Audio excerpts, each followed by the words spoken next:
قبل المهارات.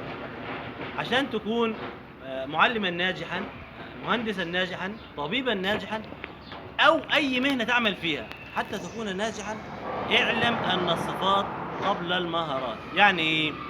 أنا كمدير مؤسسة طبعًا يهمني إن العامل عندي يكون عنده شهادات أو دورات أو مهارات متميز فيها، لكن قبل ذلك يهمني جدًا إن يكون صفاته وأخلاقه وتعاملاته ممتازة جدًا. لأن لو كان العكس ربما يؤدي إلى هدم المؤسسة بسبب أخلاقه اللي هي غير منضبط فيها.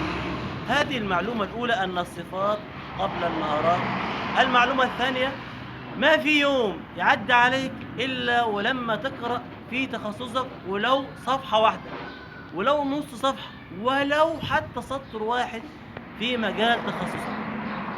إحنا في المجتمع العربي قادر إن هو يقعد أمام الفيسبوك وأمام الواتساب بالساعات، لكن في مجال التخصُّص يحتاج إلى مراجعة.